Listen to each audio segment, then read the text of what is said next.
Olá pessoas, e aí, tudo bem com vocês? Eu espero que sim. Aqui quem vos fala é Raiele Nogueira. Hoje eu trago para vocês o audiobook do livro O Poder do Silêncio de Eckhart Tolle, mas antes de começar peço que se inscreva no canal e ative o sininho das notificações para você não perder nenhum vídeo, e deixe seu like para incentivar o meu trabalho. Vamos lá! Prefácio. Um verdadeiro mestre espiritual não tem nada a nos ensinar no sentido convencional da palavra, não tem nada a nos dizer ou acrescentar. Nenhuma nova informação, nenhum novo credo ou novas regras de comportamento. A única função desse mestre é ajudar-nos a eliminar aquilo que nos separa da verdade do que somos, uma verdade que já conhecemos lá no fundo de nós mesmos. O mestre espiritual existe para descobrir e revelar essa dimensão mais profunda do nosso ser, que é também a paz. Se você busca encontrar no mestre espiritual, ou neste livro, ideias, teorias, crenças estimulantes ou discussões intelectuais, vai se desapontar. Em outras palavras, se você está procurando algo que leve apenas a pensar, não vai encontrar aqui, e deixará de usufruir da essência do ensinamento que este livro contém. Porque essa essência não se encontra nas palavras escritas, mas em você. Lembre-se sempre disso enquanto estiver lendo. As palavras são só indicadores. Aquilo que elas mostram não pode ser encontrado no reino do pensamento, mas numa dimensão dentro de você, mais profunda e infinitamente mais vasta do que o pensamento. Uma das características dessa dimensão é uma paz vibrante e viva. Portanto, quando você sentir uma paz interior aflorando durante a leitura, saiba que o livro está cumprindo seu objetivo e sua função de mestre. Ele estará lembrando quem você é e mostrando o caminho de volta às origens, que é a sua casa fundamental. Este não é um livro para ser lido de ponta a ponta, de uma só vez, e depois deixado de lado. Esteja sempre com ele, abra-o com frequência e, sobretudo, ponha-o de lado muitas vezes, ou passe mais tempo segurando-o do que lendo. Muitos leitores vão sentir uma necessidade natural de interromper a leitura depois de cada ensinamento, fazer uma pausa, não dizem, olhe para mim, mas olhe para além de mim. Como os pensamentos vêm do silêncio e da calma, eles têm um poder especial, o poder de levar você para o mesmo silêncio e calma de onde vieram. Esse silêncio e essa calma são também paz interior, e essa paz é a essência do seu ser. É essa paz que irá salvar e transformar o mundo. Capítulo 1.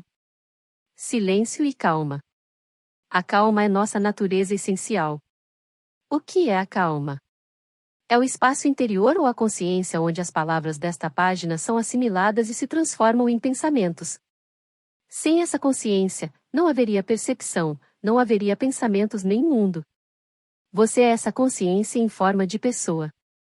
Quando você perde contato com sua calma interior, perde contato com você mesmo. Quando perde esse contato, fica perdido no mundo. Sua mais íntima noção de si mesmo, de quem você é, não pode ser separada da calma. Ela é o eu sou, mais profundo do que seu nome e sua forma externa.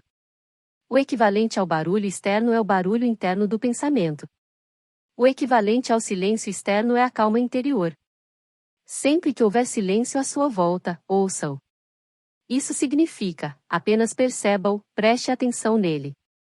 Ouvir o silêncio desperta a dimensão de calma que já existe dentro de você, porque é só através da calma que você pode perceber o silêncio. Veja que, quando percebe o silêncio à sua volta, você não está pensando. Está consciente do silêncio, mas não está pensando. Quando você percebe o silêncio, instala-se imediatamente uma calma alerta no seu interior. Você está presente. Nesses momentos você se liberta de milhares de anos de condicionamento humano coletivo. Olhe para uma árvore, uma flor, uma planta. Deixe sua atenção repousar nelas. Note como estão calmas, profundamente enraizadas no ser. Deixe que a natureza lhe ensine o que é a calma. Quando você olha para uma árvore e percebe a calma da árvore, você também se acalma. Você se conecta à árvore num nível muito profundo. Você sente uma unidade com tudo o que percebe na calma e através dela. Sentir a sua unidade com todas as coisas é amor. O silêncio ajuda, mas você não precisa dele para encontrar a calma. Mesmo se houver barulho por perto, você pode perceber a calma por baixo do ruído, do espaço em que surge o ruído. Esse é o espaço interior da percepção pura, da própria consciência.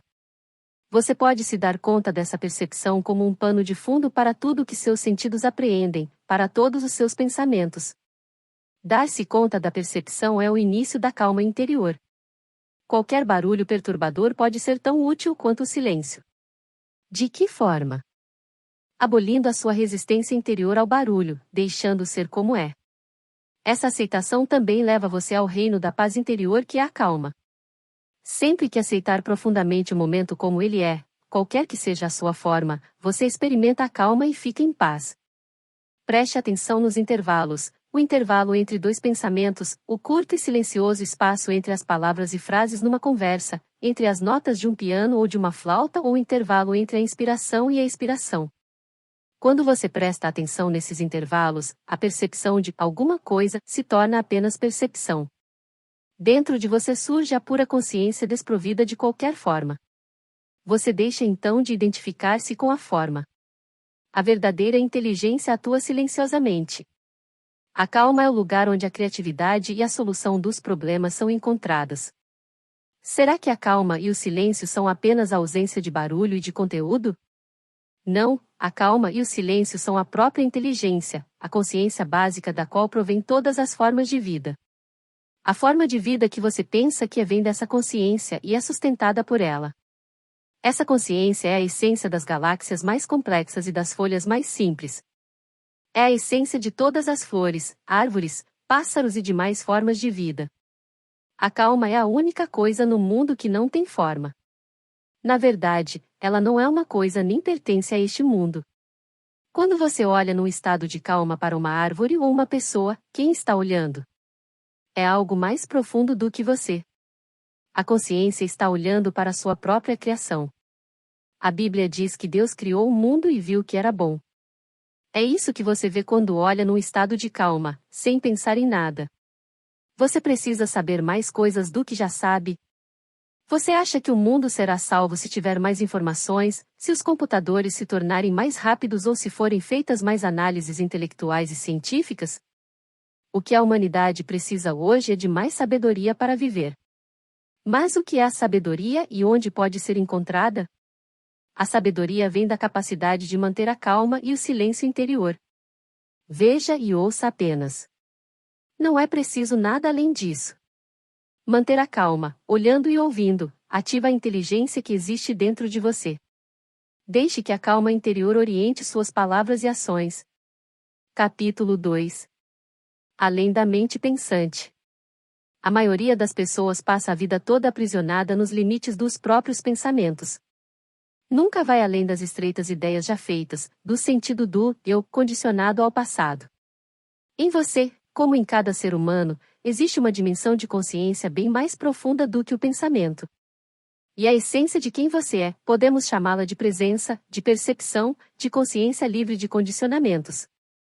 Nos antigos ensinamentos religiosos, essa consciência é o Cristo interior ou a sua natureza do Buda. Descobrir essa dimensão liberta você do sofrimento que causa a si mesmo e aos outros quando conhece apenas esse pequeno eu condicionado e deixa que ele conduza sua vida. O amor, a alegria, a criatividade e a verdadeira paz interior só podem entrar em sua vida quando você atinge essa dimensão de consciência livre de condicionamentos. Se você consegue reconhecer, mesmo esporadicamente, que os pensamentos que passam por sua cabeça são meros pensamentos, se você consegue se dar conta dos padrões que se repetem em suas reações mentais e emocionais, é sinal de que essa dimensão de consciência está emergindo. Ela é o espaço interno em que o conteúdo de sua vida se desdobra. A corrente do pensamento tem uma enorme força que pode muito facilmente levar você de roldão. Cada pensamento tem a pretensão de ser extremamente importante. Cada pensamento quer sugar sua completa atenção. Eis um novo exercício espiritual para você praticar: não leve seus pensamentos muito a sério. Com que facilidade as pessoas ficam aprisionadas nas armadilhas de seus pensamentos. Como a mente humana tem um imenso desejo de saber, de compreender e de controlar, ela confunde opiniões e pontos de vista com a verdade.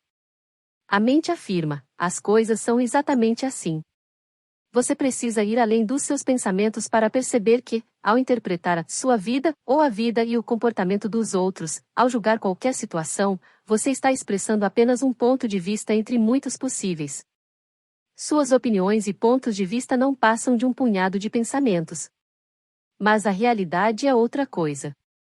Ela é um todo unificado em que todas as coisas se interligam e nada existe em si e por si. Pensar fragmenta a realidade, cortando-a em pequenos pedaços, em pequenos conceitos. A mente pensante é uma ferramenta útil e poderosa, mas torna-se muito limitadora quando invade completamente a sua vida, impedindo você de perceber que a mente é apenas um pequeno aspecto da consciência que você é. A sabedoria não é um produto do pensamento.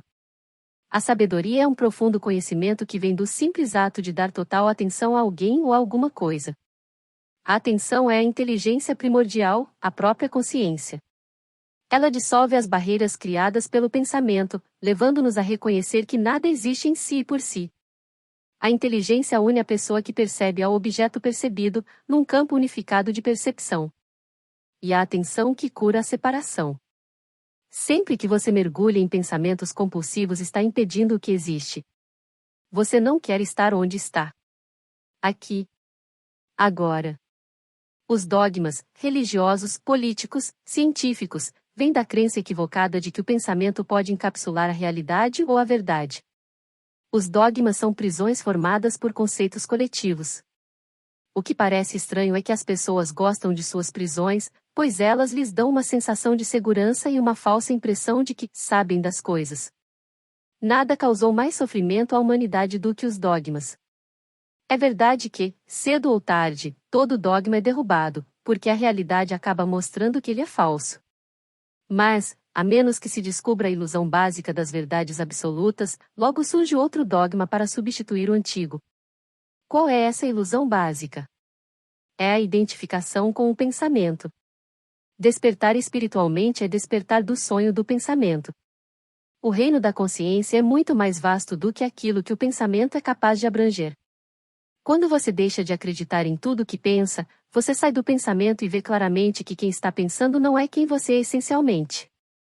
A mente funciona com voracidade e por isso está sempre querendo mais. Quando você se identifica com a sua mente, fica facilmente entediado e ansioso.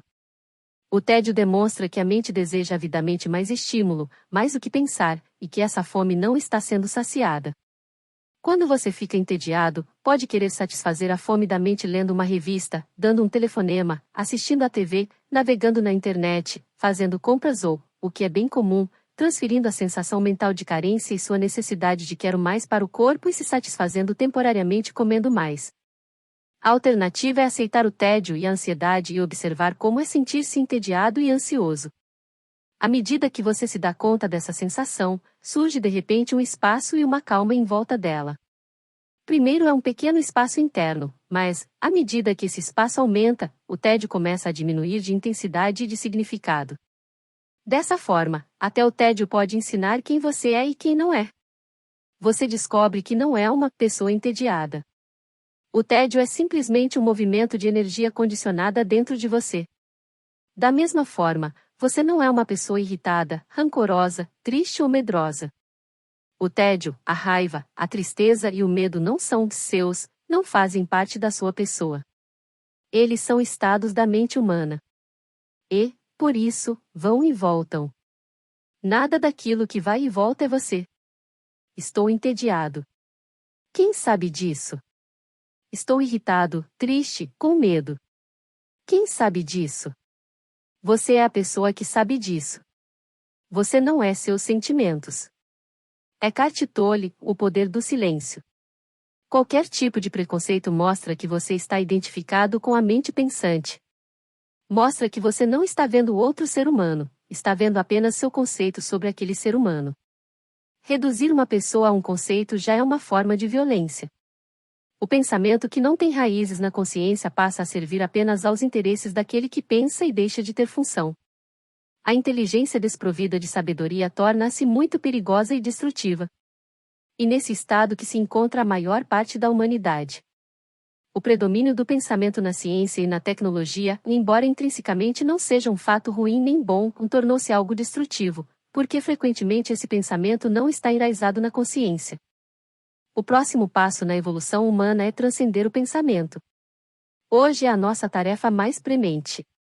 Isso não significa que não devemos mais pensar, mas simplesmente que não devemos nos identificar com o pensamento nem ser dominados por ele. Sinta a energia no interior do seu corpo. Imediatamente, o ruído mental diminui ou cessa. Sinta essa energia nas mãos, nos pés, no ventre, no peito. Sinta a vida que você é, a vida que movimenta seu corpo. O corpo então se torna uma porta aberta para uma noção mais profunda da vida que existe debaixo das nossas emoções flutuantes e de nossos pensamentos. Existe uma energia vital que você pode sentir em todo o seu ser, em cada célula do seu corpo, independentemente dos seus pensamentos. Nesse estado de consciência, se você precisar usar a mente para algum fim prático, ela estará presente. E a mente funciona muito bem quando a inteligência maior que é você se expressa através dela. Talvez você não tenha se dado conta, mas aqueles breves períodos em que fica consciente sem pensar já estão ocorrendo natural e espontaneamente em sua vida. Você pode estar fazendo algum trabalho manual, andando pela casa, aguardando o embarque no aeroporto e estar tão presente que a estática habitual do pensamento se interrompe e é substituída por um estado de alerta. Ou você pode estar olhando o céu ou ouvindo alguém falar, sem fazer qualquer comentário mental. Suas percepções se tornam transparentes como cristal, sem qualquer pensamento para toldá-las. Mesmo que você não perceba, a verdade é que essa é a coisa mais importante que pode acontecer a você. E o começo do processo de mudança, do pensar para o estar presente, alerta e atento. Sinta-se à vontade com o não saber.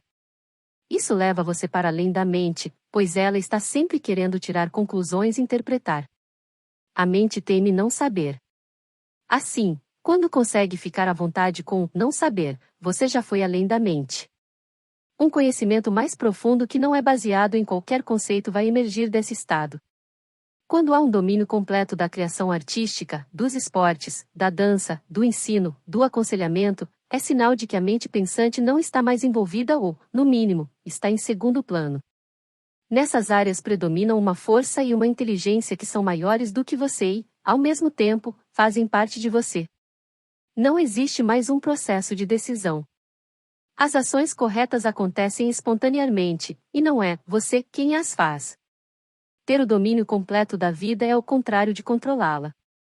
Você entra em sintonia com a consciência maior. É ela quem age, fala e faz o que é necessário. Enfrentar uma situação de perigo pode causar uma interrupção temporária da corrente de pensamento e assim nos dar uma percepção do que é estar presente, alerta, atento. A verdade nos leva muito além do que a mente é capaz de compreender. Nenhum pensamento pode conter toda a verdade. No máximo, pode apontar para a verdade dizendo, por exemplo, todas as coisas são intrinsecamente uma só. Essa é uma indicação, não uma explicação. Compreender essas palavras é sentir profundamente dentro de si mesmo a verdade para a qual elas apontam. Capítulo 3. O eu autocentrado. A mente está sempre querendo alimentar-se para pensar. Ela procura alimento para sua própria identidade, para seu sentido de ser. É assim que o ego se cria e se recria continuamente. Quando você pensa ou fala a respeito de si mesmo, quando diz eu, está se referindo a eu e a minha história. Está falando do ego com seus gostos e desgostos, medos e desejos, o ego que nunca se satisfaz por muito tempo. Essa é a noção que a sua mente tem de você, condicionada pelo passado e buscando encontrar sua plenitude no futuro. Você se dá conta de que esse ego é fugaz e passageiro como uma onda na superfície do mar? Quem percebe isso? Quem compreende que sua forma física e psicológica é passageira? E o eu sou. Esse é o eu mais profundo, que não tem nada a ver com o passado e o futuro. O que restará de todos os medos e desejos associados aos problemas de sua vida e que diariamente exigem o máximo de sua atenção? Restará apenas seu nome gravado na lápide da sua sepultura e as datas ligando seu nascimento à sua morte. Para o eu autocentrado, para o ego, esse é um pensamento deprimente. Para o que você é essencialmente, é libertador. Quando cada pensamento absorve toda a sua atenção, isso mostra que você se identifica com a voz que está dentro da sua cabeça. O pensamento se confunde então com o sentido do eu. Esse é o eu criado pela mente, o que chamamos de ego. Esse ego construído pela mente se sente totalmente incompleto e precário. Por isso o medo e o desejo são as emoções e forças dominantes e motivadoras desse ego. Quando você se dá conta de que existe uma voz na sua cabeça que pretende ser você e não para de falar, percebe que, de forma inconsciente, você vem se identificando com a corrente do pensamento. Quando percebe a existência dessa voz, você compreende que não é essa voz, mas a pessoa que a percebe. Ter liberdade é saber que você é a consciência por trás dessa voz. O ego está sempre buscando. Busca sem cessar isso ou aquilo para se sentir mais completo. Isso explica por que ele se preocupa compulsivamente com o futuro. Ao perceber que está vivendo para o momento seguinte, você descobre que começou a abandonar o padrão da mente autocentrada. Torna-se então possível escolher concentrar toda a sua atenção no momento presente. Ao concentrar toda a atenção no momento presente, uma inteligência muito superior à da mente autocentrada entra em sua vida. Ao viver através do ego, você faz do momento presente apenas um meio para atingir um fim. Você vive em função do futuro, mas, quando atinge seus objetivos, eles não o satisfazem, ou não o satisfazem por muito tempo. Quando você dá mais atenção ao que está fazendo do que ao resultado que quer alcançar com a sua ação, rompe o velho condicionamento autocentrado. Sua ação presente se torna não só muito mais eficaz como infinitamente mais satisfatória e gratificante. Quase todo ego tem um pouco do que poderíamos chamar de identidade da vítima. Muitas pessoas se veem de tal forma como vítimas que essa imagem se torna o ponto central de seu ego. O ressentimento e a mágoa passam a ocupar uma parte essencial da visão que essas pessoas têm de si mesmas. Mesmo que suas mágoas sejam muito justas, ao assumir a identidade da vítima, você cria uma prisão cujas grades são feitas de formas de pensar. Veja o que está fazendo com você mesmo, ou melhor, o que a sua mente está fazendo com você. Sinta a ligação emocional que você tem com sua história de vítima e perceba sua compulsão de pensar ou falar a respeito. Testemunhe o seu estado interior. Você não precisa fazer mais nada além disso. Ao perceber isso, a transformação e a liberdade virão. Reclamar e reagir são as formas preferidas da mente para fortalecer o ego. Para muitas pessoas, grande parte da atividade mental e emocional consiste em reclamar e reagir contra isso ou aquilo. Procuram fazer com que os outros ou as coisas estejam errados e só elas estejam certas. Estando certas, elas se sentem superiores e, assim, fortalecem o seu ego. No entanto, essas pessoas estão apenas fortalecendo a ilusão do ego. Pare um pouco e pense: você tem esses padrões de comportamento? Consegue reconhecer a voz em sua mente que está sempre reclamando e apontando os outros como culpados? O eu autocentrado precisa do conflito para fortalecer sua identidade. Ao lutar contra algo ou alguém, ele demonstra para si mesmo que isto sou eu, e aquilo não sou eu. É comum que países, tribos e religiões procurem fortalecer sua sensação de identidade coletiva colocando-se em oposição aos seus inimigos. Quem seriam os crentes se não existissem os que não creem? Ao se relacionar com as pessoas, você é capaz de perceber em si mesmo sentimentos sutis de superioridade ou inferioridade em relação a elas. Quando isso acontece, é o ego que está se manifestando, porque ele precisa da comparação para se afirmar. A inveja é um subproduto do ego que se sente diminuído quando algo de bom acontece com alguém, quando alguém possui mais, sabe mais ou tem mais poder do que ele. A identidade do ego depende da comparação e se alimenta do mais. Ele se agarra a qualquer coisa. Quando nada disso funciona, as pessoas procuram fortalecer seu ego considerando-se mais injustamente tratadas pela vida, mais doentes ou mais infelizes do que os outros. Quais são as histórias que você cria para encontrar a sua própria identidade? O eu autocentrado tem também necessidade de se opor, resistir e excluir para manter a ideia de separação da qual depende sua sobrevivência. Assim, ele coloca eu contra os outros e nós contra eles. O ego precisa estar em conflito com alguém ou com alguma coisa. Isso explica por que, apesar de você querer paz, alegria e amor, não consegue suportar a paz, a alegria e o amor por muito tempo. Você diz que quer ser feliz, mas está viciado em ser infeliz. A sua infelicidade não vem dos fatos da sua vida, mas do condicionamento da sua mente. Você se sente culpado por algo que fez, ou deixou de fazer, no passado? Uma coisa é certa: você agiu de acordo com o nível de consciência ou de inconsciência que tinha na época. Se estivesse mais alerta, mais consciente, teria agido de outra maneira. A culpa é outra forma que o ego tem para criar uma identidade.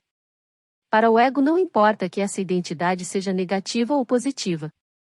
O que você fez ou deixou de fazer foi uma manifestação de inconsciência, que é natural da condição humana.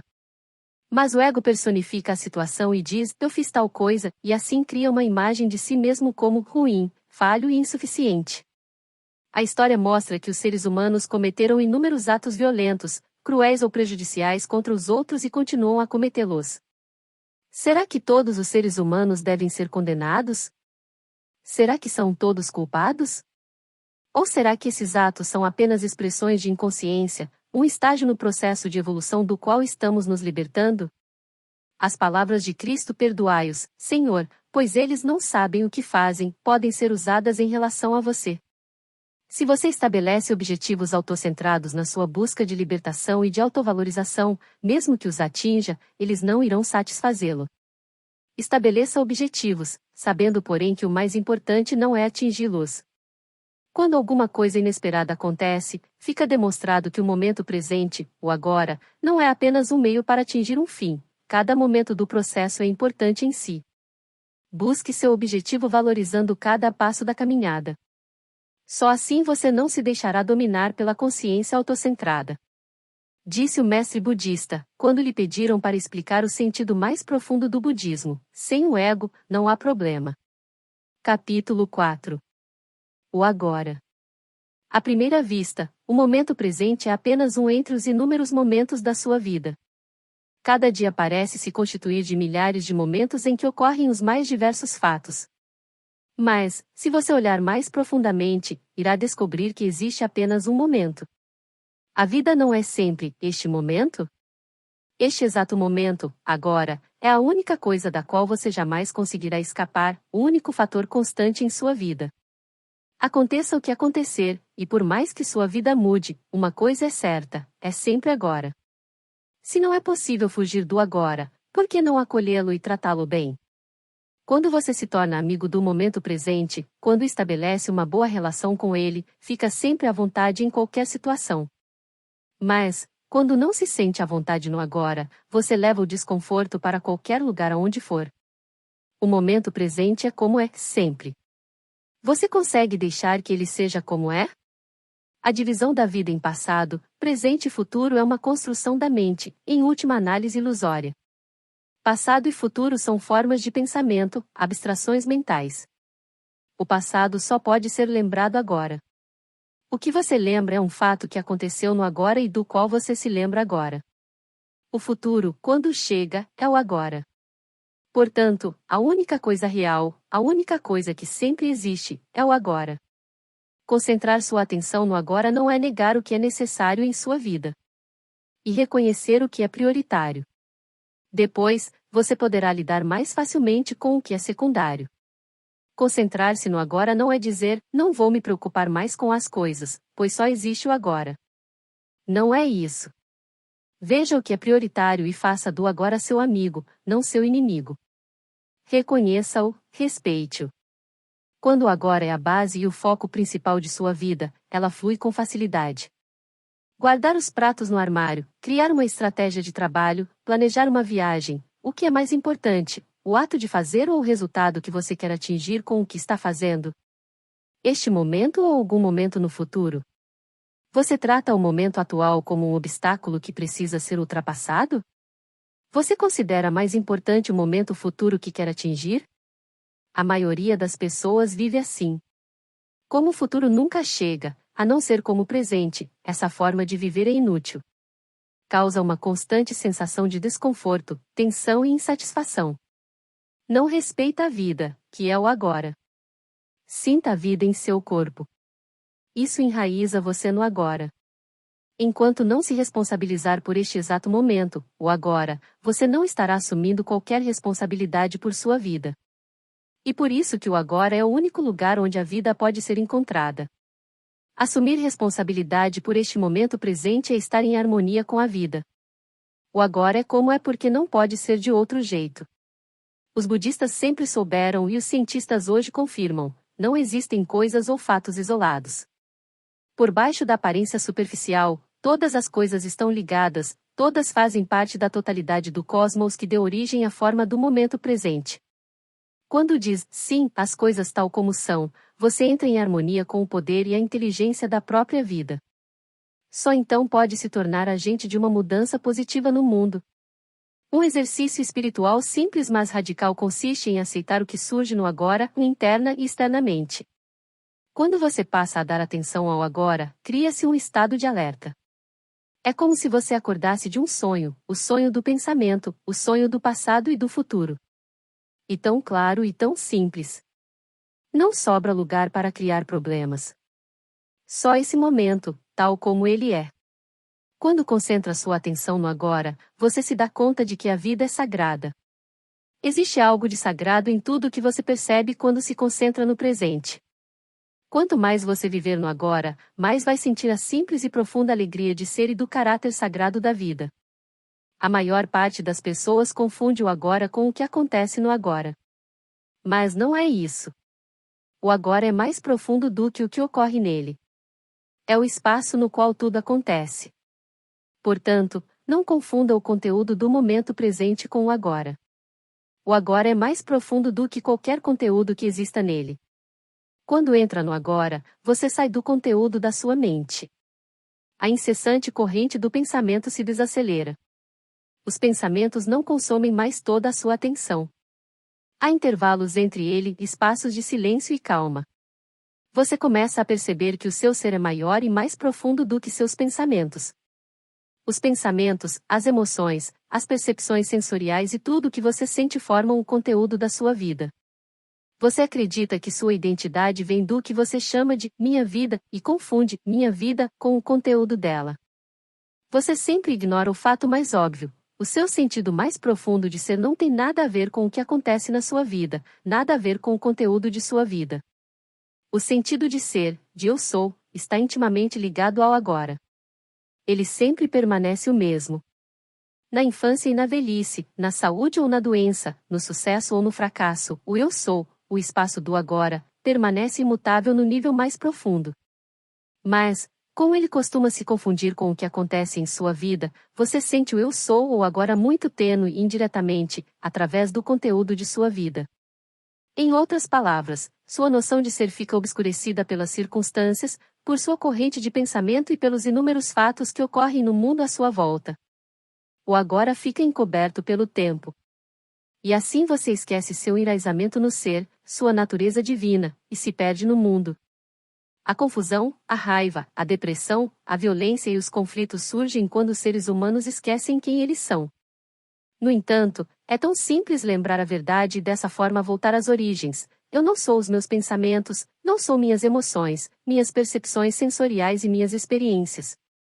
Não sou o conteúdo da minha vida. Sou o espaço no qual todas as coisas acontecem. Eu sou a consciência. Sou o agora. Eu sou. Capítulo 5. Quem você realmente é. O agora é inseparável da pessoa que você é no nível mais profundo. Muitas coisas podem ser importantes na sua vida, mas apenas uma tem importância absoluta. É importante vencer ou fracassar aos olhos dos outros. É importante ter ou não ter saúde, estudar ou não estudar. É importante ser rico ou pobre, certamente isso faz diferença na sua vida. Sim, tudo isso tem uma importância relativa, mas não absoluta. Existe algo mais importante do que todas essas coisas, é encontrar a essência do que você é para além dessa entidade de curta duração que é a noção personalizada do eu. Você não encontra a paz reorganizando os fatos da sua vida, mas descobrindo quem você é no nível mais profundo. A reencarnação não ajuda se na próxima encarnação você continuar sem saber quem é. Toda a desgraça do mundo vem de uma noção personalizada do eu ou do nós. Essa noção encobre a essência de quem você é. Quando você não se dá conta dessa essência interior, acaba sempre causando algum tipo de desgraça. E muito simples. Quando não sabe quem é, você cria um eu na mente para substituir o seu lindo e divino ser e se agarra a esse eu amedrontado e carente. A partir do momento em que faz isso, sua grande força motivadora passa a ser proteger e valorizar essa falsa noção do eu. Há muitas expressões usadas frequentemente que mostram que as pessoas não sabem quem são. O mesmo acontece às vezes com a estrutura da língua.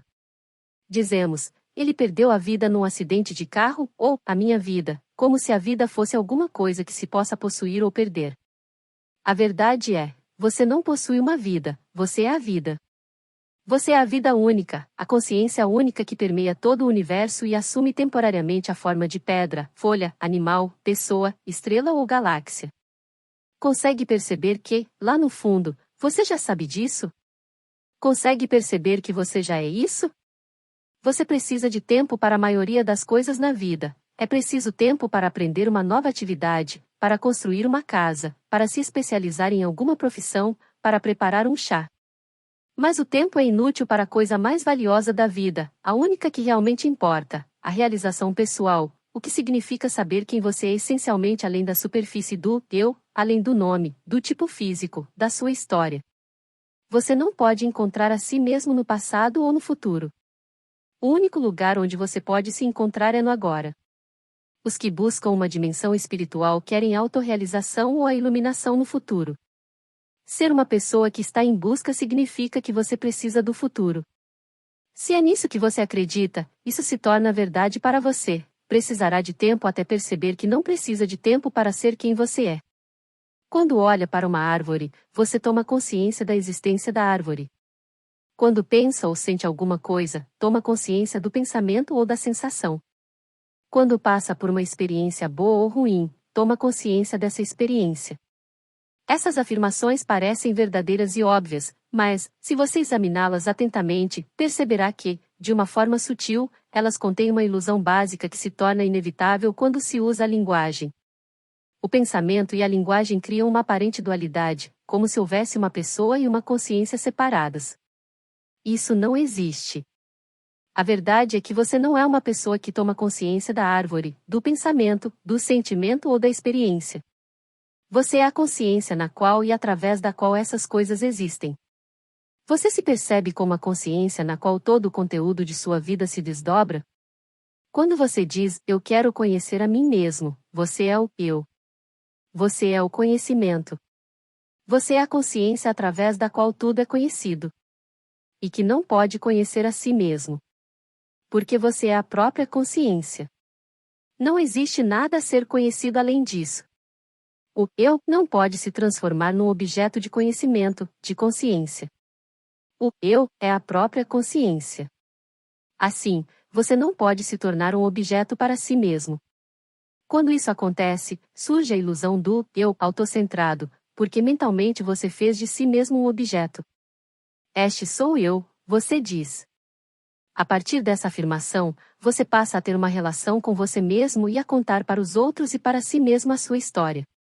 Quando você sabe que a consciência na qual a vida externa acontece, torna-se independente do que existe externamente e perde a necessidade de buscar sua identidade nos fatos, nos lugares e nas situações. Em outras palavras, as coisas que acontecem ou deixam de acontecer perdem a importância, perdem o peso e a gravidade. Sua vida passa a ter outra graça e leveza. O mundo é então visto como uma dança cósmica, a dança da forma, só isso.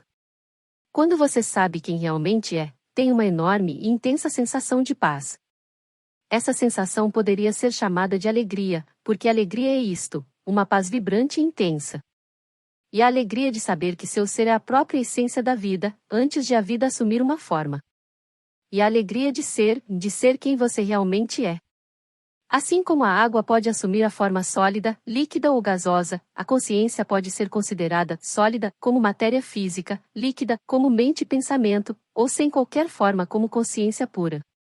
A consciência pura é a vida antes de se manifestar, e essa vida olha para o mundo da forma através dos seus olhos, porque a consciência é quem você é. Quando você se vê assim, então se reconhece em todas as coisas. É um estado de total clareza de percepção. Você deixa de ser alguém com um passado que pesa e através do qual todas as experiências são interpretadas. Quando você percebe sem interpretar, pode sentir o que está percebendo. O máximo que podemos dizer usando palavras é que há um campo de calma alerta em que a percepção acontece. Através de você, a consciência sem forma torna-se consciente de si mesma. A vida da maioria das pessoas é conduzida pelo desejo e pelo medo. O desejo é a necessidade de acrescentar algo a você para ser mais plenamente você mesmo. Todos os medos são medo de perder alguma coisa e, portanto, tornar-se menor, ser menos. Esses dois movimentos nos impedem de perceber que ser não é algo que possa ser dado ou tirado. O ser em sua plenitude já está dentro de você. Agora. Capítulo 6. Aceitação e entrega. Sempre que puder, olhe para dentro de si mesmo e procure ver se você está inconscientemente criando um conflito entre as circunstâncias externas de um determinado momento, onde você está, com quem está ou o que está fazendo, e os seus pensamentos e sentimentos. Você consegue sentir como é doloroso ficar se opondo internamente ao que? Quando reconhece esse conflito, você percebe que agora está livre para abrir mão dessa guerra interna inútil. Quantas vezes durante o dia, se você fosse verbalizar sua realidade interior, teria de dizer, não quero estar onde estou? Como é sentir que não quer estar onde está, num engarrafamento, no seu local de trabalho, na sala de espera do aeroporto, ao lado de determinadas pessoas? E verdade que é ótimo conseguir sair de certos lugares, e às vezes é a melhor coisa que você pode fazer. Mas, em muitos casos, você não tem possibilidade de sair. Em todos esses casos, o não quero estar onde estou não só é inútil como prejudicial. Deixa você e os outros infelizes.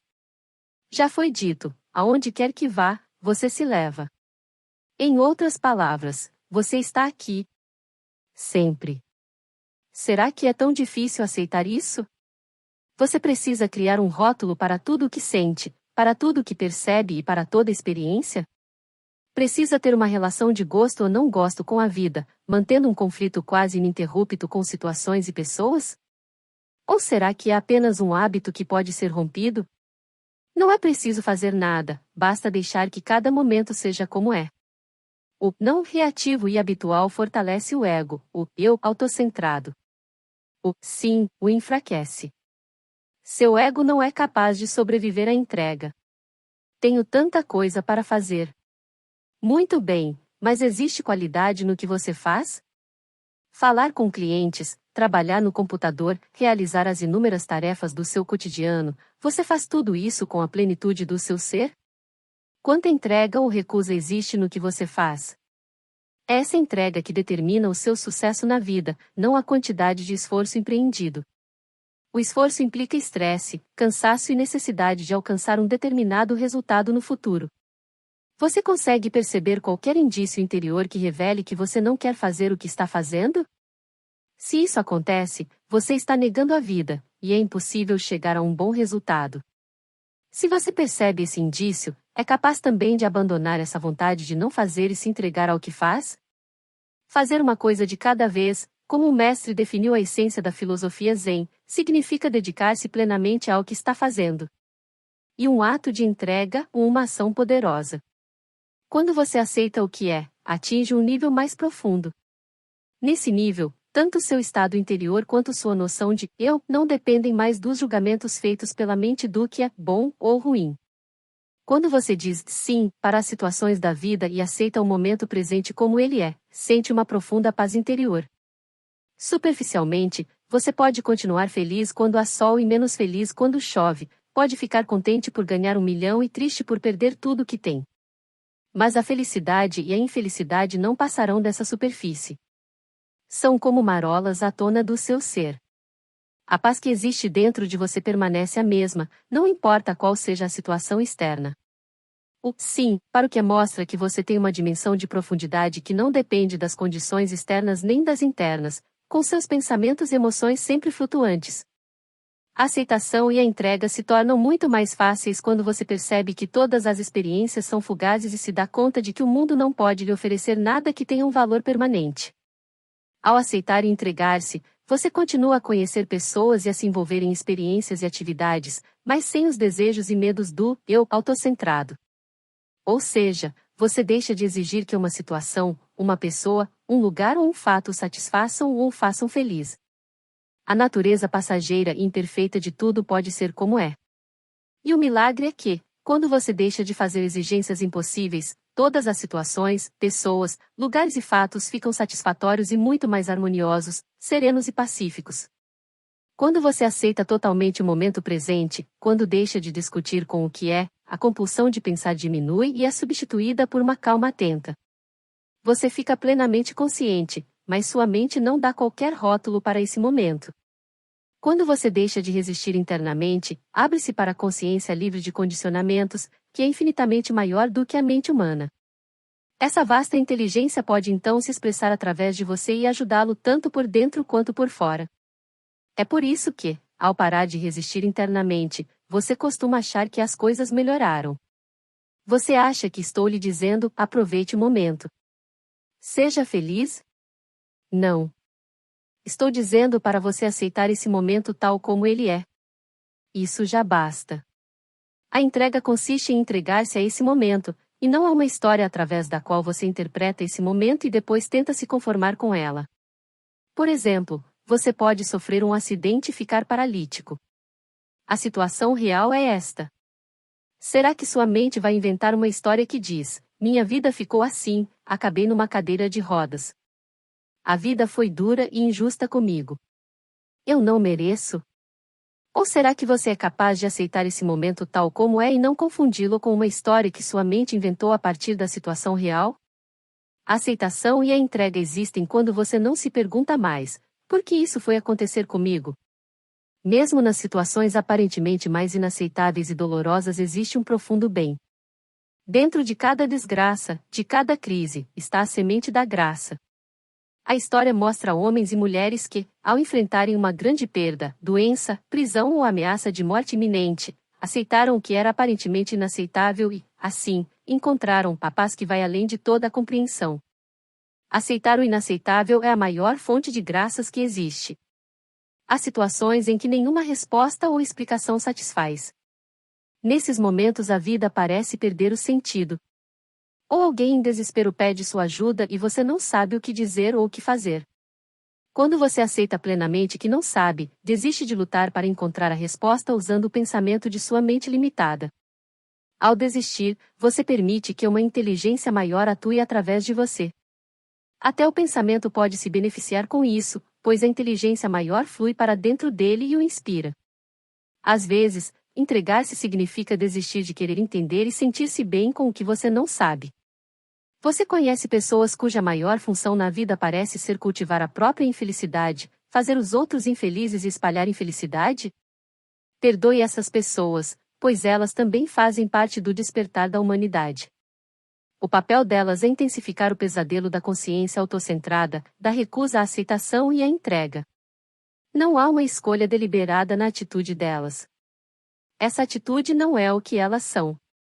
Pode-se dizer que a entrega é a transição interior da resistência para a aceitação, do não para o sim. Quando você se entrega, a noção que tem de si mesmo muda. O eu deixa de se identificar com uma reação ou um julgamento mental e passa a ser um espaço em torno da reação ou do julgamento. O eu não se identifica mais com a forma, o pensamento ou a emoção, e você se reconhece como algo sem forma, o espaço da consciência. Qualquer coisa que você aceite plenamente vai levá-lo à paz, o que inclui a aceitação daquilo que você não consegue aceitar, daquilo a que você está resistindo. Deixe que a vida seja. Capítulo 7. Natureza. Dependemos da natureza não apenas para nossa sobrevivência física. Precisamos dela também para mostrar-nos o caminho para dentro de nós, para libertar-nos da prisão da mente. Ficamos perdidos fazendo coisas, pensando, lembrando, prevendo, perdidos nas complicações e no mundo de problemas. Esquecemos o que as pedras, as plantas e os animais ainda sabem. Esquecemos como ser calmos, ser nós mesmos, estar onde a vida está, aqui e agora. Sempre que você presta atenção em alguma coisa natural, em qualquer coisa que existe sem a intervenção humana, você sai da prisão do pensamento e de certa forma entra em conexão com o ser no qual tudo o que é natural ainda existe. Prestar atenção numa pedra, numa árvore, num animal não é pensar nele, mas simplesmente percebê-lo, tomar conhecimento dele. Então, algo da essência desse elemento da natureza se transmite a você. Sentir a calma desse elemento faz com que a mesma calma desponte no seu interior. Você sente como ele repousa profundamente no ser, unido ao que é e onde é.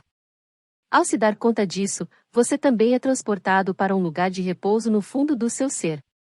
Ao caminhar ou descansar em meio à natureza, respeite esse reino deixando-se estar totalmente nele. Pare e fique em silêncio. Olhe. Ouça. Veja como cada planta e cada animal são completos em si mesmos. Ao contrário dos seres humanos, eles não se dividem. Não precisam afirmar-se criando imagens de si mesmos, e por isso não precisam se preocupar em proteger e realçar essas imagens. O esquilo é ele mesmo. A rosa é ela mesma. Tudo na natureza é um e, ao mesmo tempo, é um com o todo. Nenhum elemento se afastou do tecido do todo em busca de uma existência separada, eu e o resto do universo. Contemplar a natureza pode libertar você desse eu, que é o grande causador de problemas. Preste atenção nos inúmeros pequenos sons da natureza, o farfalhar das folhas ao vento, os pingos da chuva, o zumbido de um inseto, o primeiro trinar de um pássaro no alvorecer. Dedique-se inteiramente ao ato de ouvir.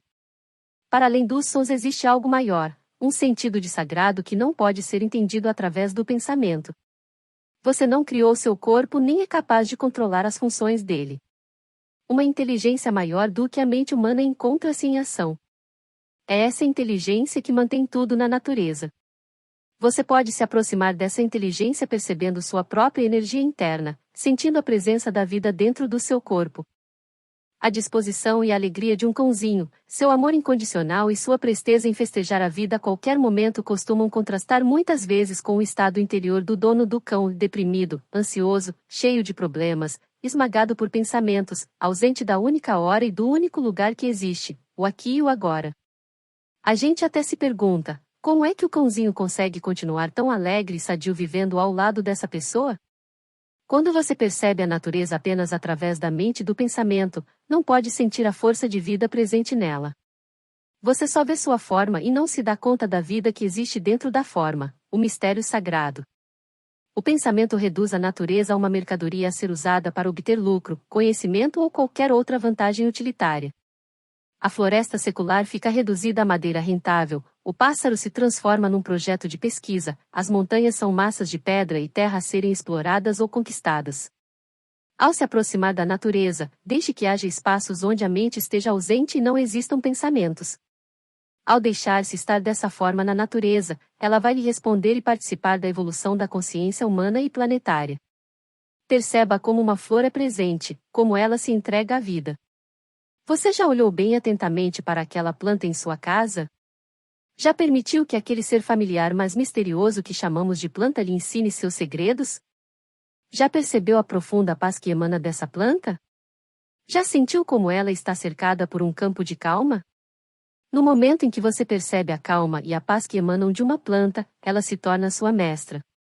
Observe um animal, uma flor, uma árvore, e veja como eles repousam no ser. Sinta a imensa dignidade, inocência e dimensão do sagrado que existem neles. Mas, para perceber isso, você precisa superar o hábito de dar nomes e rótulos. Assim que consegue ver além dos rótulos impostos pela mente, você sente a dimensão inefável da natureza que não pode ser entendida pelo pensamento ou pelos 5 sentidos do corpo. Há uma harmonia, um sentido do sagrado que permeia não só a natureza como um todo, mas que também está dentro de você. O ar que você respira é natureza, como também é natureza o próprio ato de respirar. Preste atenção na sua respiração e perceba que não é você quem a controla. É a respiração da natureza. Se você precisasse lembrar de respirar, morreria logo. E, se tentasse parar de respirar, a natureza se encarregaria de manter a respiração. Ao sentir a respiração e ao aprender a prestar atenção nela, você se conecta à natureza da forma mais íntima e poderosa. E um ato extremamente curativo e reabastecedor. Ele promove uma mudança, passando do mundo conceitual e do pensamento para o mundo interior da consciência livre de condicionamentos. Você precisa da natureza como sua mestra para ajudar a religar-se com o ser. Mas não é só você que precisa da natureza. Ela também precisa de você. Você não é separado da natureza. Todos nós fazemos parte da vida única que se manifesta de inúmeras formas no universo, formas completamente interligadas. Quando reconhece o sagrado, a beleza, a incrível calma e dignidade de uma flor ou de uma árvore, você acrescenta algo à flor ou à árvore. Através de seu reconhecimento, de sua percepção, a natureza também passa a se perceber. Através de você, ela passa a perceber sua própria beleza e seu próprio caráter sagrado. Há um grande silêncio envolvendo toda a natureza num abraço. Esse silêncio também envolve você. Só quando mantém a calma e o silêncio em seu interior é que você pode alcançar a região de calma e silêncio em que vivem as pedras, as plantas e os animais. Só quando o barulho de sua mente silencia você se torna capaz de ligar-se à natureza num nível profundo e ultrapassar a sensação de separação causada pelo excesso de pensamento. Pensar é um estágio da evolução da vida. A natureza existe numa calma inocente que antecede o surgimento do pensar. A árvore, a flor, o pássaro e a pedra não têm noção de sua beleza e de seu caráter sagrado. Quando os seres humanos conquistam a calma, eles vão além do pensamento. Na calma e no silêncio há uma dimensão adicional de conhecimento e de percepção que fica além do pensamento. A natureza pode levar você à calma interior. É um presente dela. Quando você sente a calma da natureza e participa dela, essa calma fica permeada e enriquecida pela sua atenção. Esse é o seu presente para a natureza. Através de você, a natureza toma consciência de si mesma. A natureza tal como a esperou milhões de anos por você. Capítulo 8. Relacionamentos. Com que rapidez formamos uma opinião e chegamos a uma conclusão sobre as pessoas. O eu autocentrado gosta de avaliar os outros, dar-lhes uma identidade e rotulá-los. Todo ser humano foi condicionado a pensar e agir de determinada forma, condicionado por sua herança genética, pelas experiências da infância e pelo ambiente cultural em que vive. Tudo isso não mostra o que a pessoa é, mas como parece ser. Quando você julga alguém, confunde os modelos condicionados produzidos pela mente com o que a pessoa é. Nossos julgamentos também têm origem em padrões inconscientes e condicionados. Você dá aos outros uma identidade criada por esses padrões, e essa falsa identidade se transforma numa prisão tanto para aqueles que você julga quanto para você mesmo. Deixar de julgar não significa deixar de ver o que as pessoas fazem. Significa que você reconhece seus comportamentos como uma forma de condicionamento que você vê e aceita tal como é. Não é a partir desses comportamentos que você constrói uma identidade para as pessoas. Deixar de julgar liberta tanto você quanto o outro de se identificar com o condicionamento, com a forma, com a mente. Não é mais o ego que conduz os relacionamentos.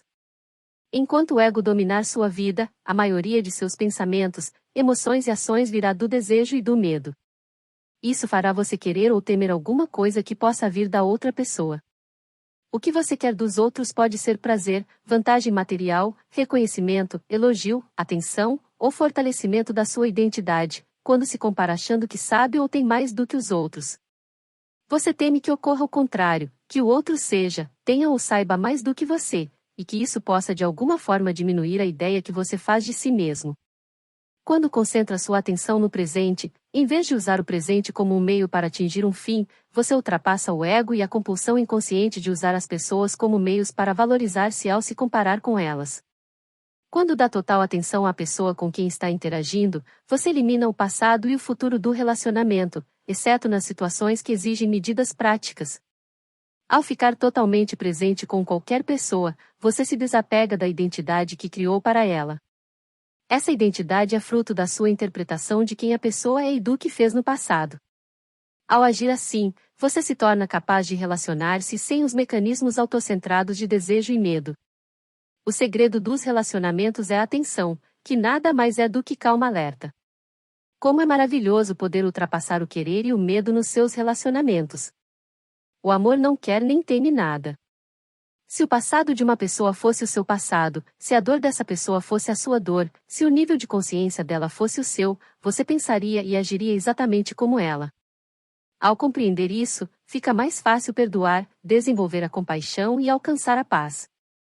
O ego não gosta de ouvir isso, porque sem poder reagir e julgar ele se enfraquece. Quando você acolhe qualquer pessoa que entra no espaço do agora como um convidado nobre, quando permite que ela seja como é, a pessoa começa a mudar. Para conhecer outro ser humano em sua essência você não precisa saber nada a respeito do passado ou da história dele. Confundimos o saber a respeito de alguém com um conhecimento mais profundo que não é baseado em conceitos. Saber a respeito e conhecer são coisas totalmente diversas. Uma está ligada à forma, a outra, à ausência de forma. Uma ide através do pensamento, a outra, através da calma e do silêncio. Saber a respeito de alguém ajuda por motivos práticos. Nesse sentido, não podemos prescindir de saber a respeito da pessoa com quem nos relacionamos.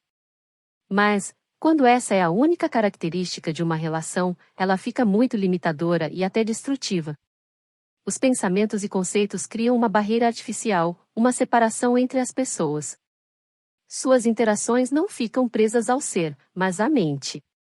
Sem as barreiras dos conceitos criados pela mente, o amor se torna naturalmente presente em todas as relações humanas. A maioria dos relacionamentos humanos se restringe à troca de palavras, o reino do pensamento. É fundamental trazer um pouco de silêncio e calma, sobretudo aos seus relacionamentos íntimos. Nenhum relacionamento pode existir sem a sensação de espaço que vem com o silêncio e a calma. Meditar ou passar um tempo juntos, em silêncio, na natureza, por exemplo.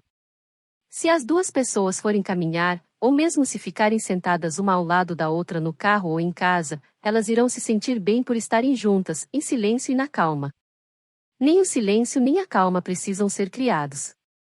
Eles já estão presentes, embora perturbados e obscurecidos pelo barulho da mente. Basta abrir-se para eles. Se falta um espaço de silêncio e calma, o relacionamento será dominado pela mente e correrá o risco de ser invadido por problemas e conflitos. Se há silêncio e calma, eles se tornam capazes de dominar qualquer coisa. Ouvir com verdadeira atenção é outra forma de trazer calma ao relacionamento. Quando você realmente ouve o que o outro tem a dizer, a calma surge e se torna parte essencial do relacionamento. Mas ouvir com atenção é uma habilidade rara. Em geral, as pessoas concentram a maior parte de sua atenção no que estão pensando. Na melhor das hipóteses, ficam avaliando as palavras do outro ou apenas usam o que o outro diz para falar de suas próprias experiências. Ou então não ouvem nada, pois estão perdidas nos próprios pensamentos. Ouvir com atenção é muito mais do que escutar. Ouvir com atenção é estar alerta, é abrir um espaço em que as palavras são acolhidas. As palavras se tornam então secundárias, podendo ou não fazer sentido. Bem mais importante do que aquilo que você está ouvindo é o ato em si de ouvir, o espaço de presença consciente que surge à medida que você ouve. Esse espaço é um campo unificador feito de atenção em que você encontra a outra pessoa sem as barreiras separadoras criadas pelos conceitos do pensamento. A outra pessoa deixa de ser o outro. Nesse espaço, você e ela se tornam uma só consciência. Você enfrenta problemas frequentes e crises em seus relacionamentos mais íntimos? É comum que pequenas discórdias se transformem em discussões violentas e gerem sofrimento? Na origem dessas experiências se encontram os padrões básicos do eu autocentrado, a necessidade de estar com a razão e, é claro, de que o outro esteja errado, ou seja, a identificação com modelos criados pela mente. O ego também necessita estar sempre em conflito com alguém ou com alguma coisa para fortalecer a sensação de separação entre o eu e o outro, sem a qual ele não consegue sobreviver. Há também a dor acumulada do passado que você e todo ser humano trazem consigo. Essa dor vem tanto do próprio passado quanto do sofrimento coletivo da humanidade, que remonta a milhares de séculos. Esse corpo sofrido é um campo de energia que está dentro de você e que esporadicamente se apossa do seu ser, porque precisa se reabastecer de mais sofrimento emocional. O corpo sofrido vai tentar controlar seus pensamentos e fazer com que se tornem profundamente negativos. Ele gosta dos seus pensamentos negativos, pois eles ecoam o que ele emite e assim o nutrem.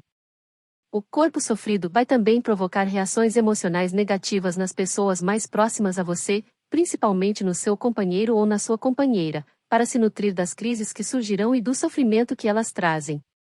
Como é que você pode se libertar dessa profunda e inconsciente identificação emocional com o sofrimento, capaz de criar tanta dor em sua vida? Tome consciência da dor. Tome consciência de que você não é esse sofrimento e essa dor.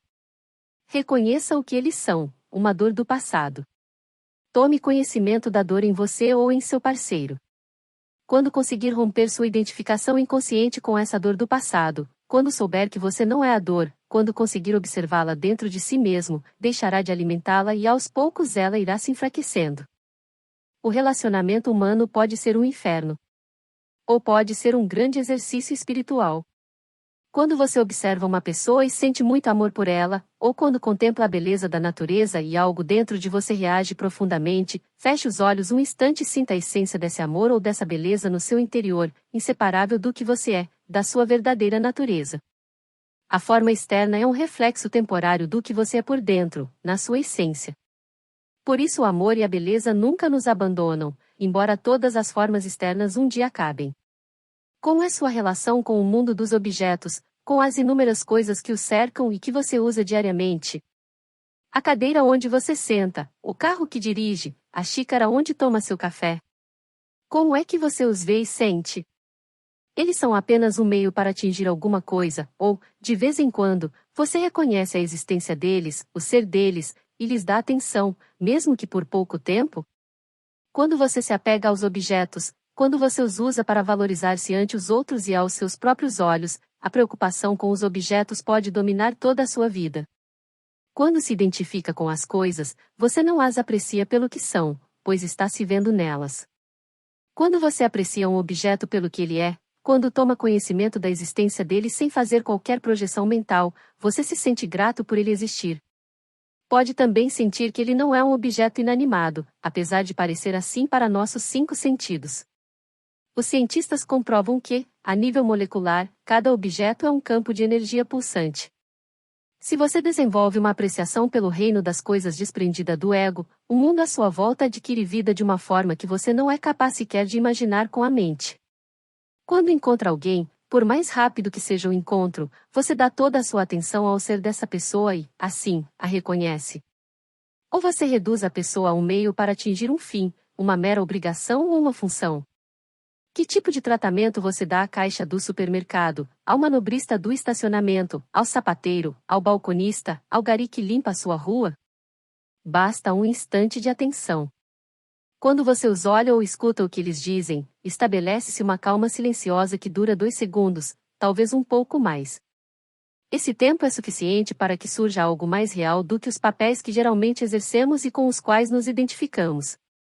Todos os papéis fazem parte da consciência condicionada que é a mente humana. Aquilo que emerge do ato de atenção é o descondicionado em a pessoa que você é em sua essência, além do nome e do corpo. Você deixa de seguir um roteiro e se torna real. Quando essa dimensão emerge de dentro de você, o mesmo ocorre com a pessoa com quem você se encontra. Porque, como sabemos, não há outra pessoa. Você está sempre encontrando a si mesmo. Capítulo 9. A morte e o eterno. Quando você anda numa floresta intocada, onde não houve qualquer interferência humana, vê muito verde exuberante, muita planta brotando, mas também encontra árvores caídas, troncos se deteriorando, folhas podres e, a cada passo, matéria em decomposição. Para onde quer que olhe, vai encontrar vida e morte. Se prestar mais atenção, vai descobrir que o tronco de árvore em decomposição e as folhas apodrecendo não só dão origem à nova vida como estão cheios de vida. Há micro-organismos em ação. As moléculas estão se reorganizando. Portanto, não há morte em parte alguma dessa floresta. Há apenas a transformação da vida. O que você pode aprender com isso? Aprende que a morte não é o contrário da vida. A vida não tem oposto. O oposto da morte é o nascimento. A vida é eterna. Sábios e poetas de todas as épocas reconheceram o caráter de sonho da existência humana. A vida, aparentemente tão concreta e real, é ao mesmo tempo tão fugaz que é capaz de acabar a qualquer instante. Na hora da morte, a história da sua vida pode realmente lhe parecer um sonho que está terminando. Mas até no sonho há uma essência que é real. E preciso haver uma consciência para que o sonho aconteça. Do contrário, não haveria sonho. Mas será que é o corpo que cria a consciência ou é a consciência que cria o sonho do corpo? Por que será que a maioria das pessoas que estiveram à beira da morte perdem o medo de morrer? Pense nisso. Claro que você sabe que um dia vai morrer, mas isso permanece apenas como uma ideia, até que você seja confrontado pela primeira vez com a morte. Ela pode chegar através de uma doença grave, de um acidente que atinja você pessoalmente ou da morte de um ente querido. Nesse momento a morte entra em sua vida e você toma consciência de que é um ser mortal. A maioria das pessoas procura ignorar esse fato, mas, se enfrenta a realidade de que seu corpo é passageiro e pode acabar a qualquer instante, você consegue separar sua forma física do seu eu. Quando admite e aceita a natureza fugaz e passageira de todas as formas de vida, você é invadido por uma estranha sensação de paz. Ao encarar a morte de frente, sua consciência se liberta até certo ponto da identificação com a forma física. Por isso os monges de algumas tradições budistas costumam meditar no necrotério, em meio aos corpos dos mortos. A cultura ocidental ainda nega amplamente a morte. Até as pessoas idosas procuram não falar ou pensar na morte, e os corpos dos mortos são mantidos à distância. Uma cultura que nega a morte torna-se inevitavelmente superficial, preocupada apenas com a aparência das coisas. Quando se nega a morte, a vida perde a profundidade. A possibilidade de saber quem somos para além do nome e da forma física, a nossa dimensão transcendental, desaparece, pois a morte é a abertura para essa dimensão. As pessoas, de um modo geral, se sentem profundamente perturbadas com qualquer coisa que acaba, porque todo fim é uma pequena morte. E por isso que em muitas culturas as pessoas preferem se despedir dizendo algo equivalente a até logo, o que significa nos vemos depois. Sempre que uma experiência termina, uma mudança de endereço, as férias, os filhos indo embora de casa, você passa por uma pequena morte. A forma que essa experiência tinha na sua consciência desaparece. Muitas vezes isso faz com que você sinta um vazio do qual a maioria das pessoas tenta fugir. Se você aprender a aceitar e até acolher os pequenos e grandes fins que acontecem em sua vida, pode descobrir que o sentimento de vazio que a princípio causou tanto desconforto se transforma num espaço interno profundamente cheio de paz. Aprendendo a morrer assim a cada dia, você se abre para a vida. A maioria das pessoas sente que sua identidade, sua noção do eu, é algo extremamente precioso que elas não querem perder. Por isso tem tanto medo da morte. Parece assustador e inimaginável que o eu possa deixar de existir. Isso acontece porque você confunde esse precioso eu com o seu nome, sua forma física e com a história ligada a eles. O eu que você concebe é apenas uma forma temporária na consciência. Enquanto você só conhecer essa identidade ligada à forma, ao nome e à sua história, você não perceberá que esse eu precioso é a sua essência, sua noção mais íntima do eu sou, que é a própria consciência. É o seu eu eterno, e esta é a única coisa que você não perde nunca. Se você sofre uma grande perda, seja de um bem material, a morte de uma pessoa querida, a perda da reputação, do emprego, de uma parte do corpo, alguma coisa dentro de você morre. Você se sente diminuído na ideia que fazia de si mesmo. Pode também ocorrer uma certa desorientação. Sem esse cargo na empresa, quem sou eu? Perder algo concreto que você inconscientemente identificou como seu pode ser uma experiência muito dolorosa. É como se ficasse um buraco na sua existência. Quando isso ocorrer, não negue nem ignore a dor e a tristeza que sente. Aceite-as, cuidado, porque a mente tem a tendência de construir uma história em torno da perda, uma história em que você desempenha o papel de vítima. Medo, raiva, ressentimento e pena de si mesmo são as emoções que acompanham o papel de vítima. Preste também atenção ao que está por trás dessas emoções, assim como da história que sua mente criou, aquela sensação de buraco, aquele espaço vazio.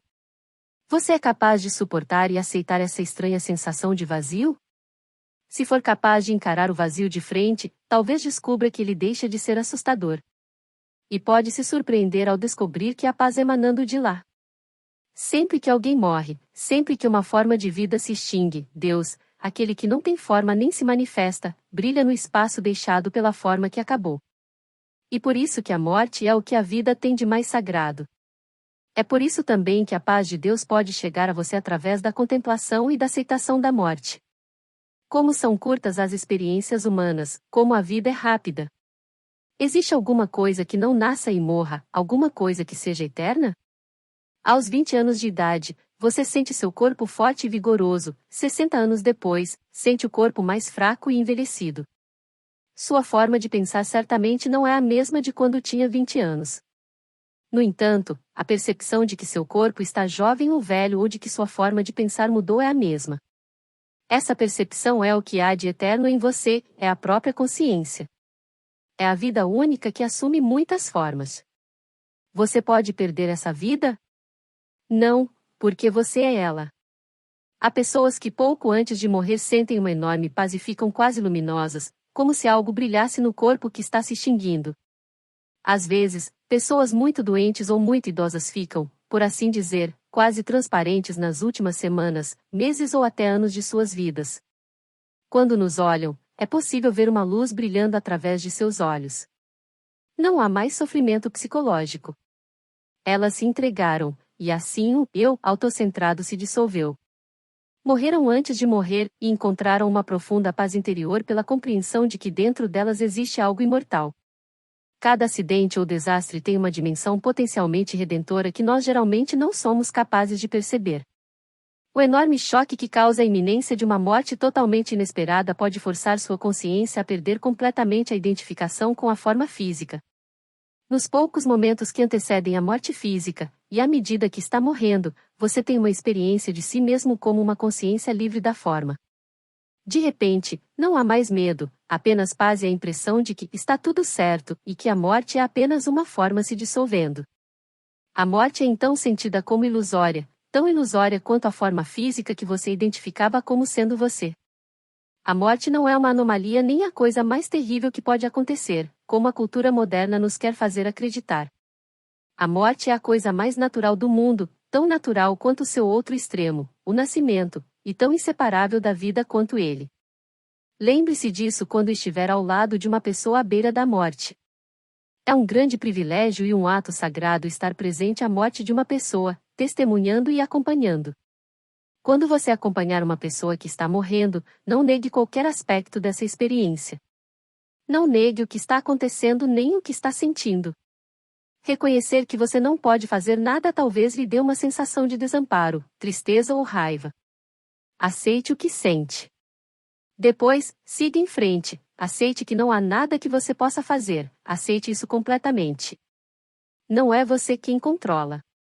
Entregue-se profundamente a cada aspecto dessa experiência, entregue-se aos seus sentimentos, assim como à dor e ao desconforto que a pessoa à morte possa estar sentindo.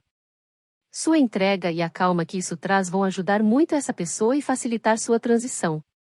Se forem necessárias palavras, elas virão do silêncio que existe dentro de você. Mas serão secundárias. Com o silêncio vem a bênção, paz. Capítulo 10. O sofrimento e o fim do sofrimento. Todas as coisas são ligadas. Os budistas sempre souberam o que os cientistas agora confirmam. Nada do que ocorre é isolado do resto, apenas parece ser. Quanto mais julgamos e rotulamos, mais isolamos as coisas. É o nosso pensamento que fragmenta o todo da vida. Mas a totalidade da vida denuncia esse fato. A vida é constituída pela rede de conexões que é o cosmos. Na maioria dos casos, não conseguimos entender como um fato aparentemente insignificante pode exercer algum papel na totalidade do cosmos. Mas reconhecer que qualquer fato, por mais irrelevante que possa parecer, desempenha um papel dentro da vastidão do todo é começar a aceitar as coisas tais como são. Você atinge a verdadeira liberdade e o fim do sofrimento quando vive como se o que sente ou o que experimenta neste momento fosse uma escolha completamente sua. Essa harmonização interna com o agora é o fim do sofrimento. Será que o sofrimento é realmente necessário? Sim e não. Se você não tivesse sofrido o que sofreu, não teria profundidade como ser humano, não teria humildade nem compaixão. Não estaria lendo este texto agora. O sofrimento rompe a casca do ego, do eu autocentrado, e promove uma abertura até atingir um ponto em que cumpriu sua função. O sofrimento é necessário até que você se dê conta de que ele é desnecessário. A infelicidade precisa de um eu construído pela mente, um eu com uma história e uma identidade. Precisa do tempo, passado e futuro. Quando você elimina o tempo da sua infelicidade, o que é que sobra? A situação daquele momento. Pode ser uma sensação de peso, agitação, aperto no peito, raiva ou até enjoo. Isso não é infelicidade nem um problema pessoal. Não há nada de pessoal no sofrimento humano. Trata-se apenas de uma forte pressão ou uma grande energia que você sente em alguma parte do corpo. Se você concentra sua atenção nessa energia, a sensação não se transforma em pensamento e assim não reativa o eu infeliz. Veja o que acontece quando você simplesmente permite que um sentimento exista. Há muito sofrimento e tristeza quando você acha que cada pensamento que passa por sua cabeça é verdadeiro. Não são as situações que causam infelicidade. São os pensamentos a respeito das situações que deixam você infeliz. As interpretações que você faz, as histórias que conta para si mesmo é que deixam você infeliz. As coisas em que estou pensando agora me deixam infeliz. Se conseguir constatar isso, você não se identifica com esses pensamentos. Que dia horrível! Ele não teve a consideração de retornar a minha ligação. Ela me rejeitou. Contamos histórias para nós mesmos e para os outros, em geral em tom de reclamação.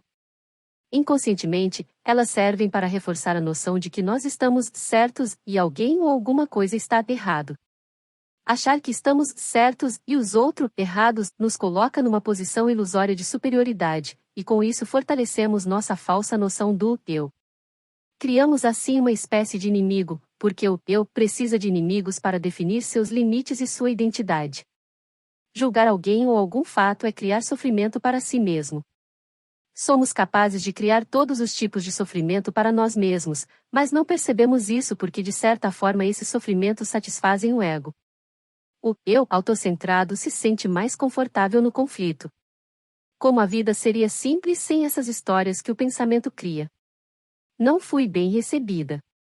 Ele não telefonou. Eu fui lá. Ela não foi. Quando você estiver sofrendo, quando estiver infeliz, fique totalmente com o agora. A infelicidade e os problemas não conseguem sobreviver ao agora. O sofrimento começa quando você classifica ou rótula uma situação de indesejável ou má. Você se ofende com alguma situação e essa ofensa desperta um ego que reage. Classificar e rotular é um comportamento comum, mas é também um hábito que pode ser rompido. Comece procurando não rotular os pequenos acontecimentos. Se você perdeu o avião, se tropeçou e quebrou uma xícara, se escorregou e caiu na lama, será que é capaz de se conter e não rotular o fato como ruim ou desastroso? É capaz de aceitar a situação tal como é naquele momento? Rotular alguma coisa como ruim provoca uma tensão emocional. Se você deixar que as coisas existam sem classificá-las, passa a dispor de um enorme poder. A tensão emocional separa você desse poder, que é o próprio poder da vida. Vá além do bem e do mal procurando não classificar qualquer coisa de boa ou má. Quando controlamos o hábito de rotular e classificar, o poder do universo nos invade. Quando nos relacionamos com as experiências procurando não reagir, o que antes chamaríamos de mal muda rapidamente através do poder da própria vida. Observe o que acontece quando, em vez de classificar algo como mal, você o aceita e diz um sim interno, deixando que a experiência seja tal como é. Qualquer que seja a sua situação, como é que você se sentiria se a aceitasse como ela é, exatamente agora? Há muitas formas sutis e menos sutis de sofrimento, tão normais que não costumam ser consideradas sofrimento, e podem até parecer satisfatórias para o ego. Algumas delas, irritação, impaciência, raiva, enfrentamento, ressentimento, reclamação. Você pode aprender a reconhecer todas essas formas de sofrimento na hora em que ocorrem e dizer para si mesmo: estou criando um sofrimento para mim. Se você tem o hábito de criar sofrimento para si mesmo, deve estar criando também para os outros. Para eliminar esses modelos mentais inconscientes, basta se dar conta deles, percebendo-os assim que aparecem. É impossível estar ao mesmo tempo consciente e criando sofrimento para si mesmo. O milagre é o seguinte: por trás de cada situação, pessoa ou coisa que parece má ou perversa, está contido um profundo bem. Este bem se revela a você, interna e externamente, quando você aceita a situação tal como é. Não resista ao mal, é uma das maiores verdades da humanidade. Um diálogo. Aceite o que é. Não posso. Eu me sinto irritado por causa disso. Então, aceite o que é. Aceitar que estou irritado? Aceitar que não consigo aceitar? Isso mesmo. Aceite a sua não aceitação. Entregue-se à sua não entrega. E veja o que acontece. A dor física crônica é um dos mestres mais duros que se pode ter. Ela nos ensina que a resistência é inútil. É absolutamente normal não desejar sofrer. Mas, se você se desapegar desse desejo e aceitar a presença da dor, talvez note uma sutil separação interna, um espaço entre você e a dor. Isso significa que você passa a sofrer conscientemente, aceitando. Quando você sofre conscientemente, quando aceita a dor física, ela anula o ego, pois o ego é formado sobretudo por resistência. O mesmo ocorre com uma grande deficiência física. Oferecer o seu sofrimento a Deus é outra forma de fazer isso. Não é preciso ser cristão para entender a profunda verdade universal contida de forma simbólica na imagem da cruz. A cruz é um instrumento de tortura. Ela simboliza um dos maiores sofrimentos, limitações e desamparos que um ser humano pode experimentar. Então, de repente, esse ser humano se entrega, aceita sofrer conscientemente. É o que traduzem as palavras de Cristo na cruz: faça-se em mim segundo a tua vontade, e não a minha. Nesse momento, a cruz, o instrumento de tortura, mostra sua face oculta. Ela é também um símbolo sagrado, um símbolo do divino. Ao se entregar, aquilo que parecia negar a existência de qualquer dimensão transcendental torna-se uma abertura para esta dimensão. Muito obrigada por assistir a este vídeo até o fim. Espero que tenha aprendido algo novo e interessante hoje. Até a próxima!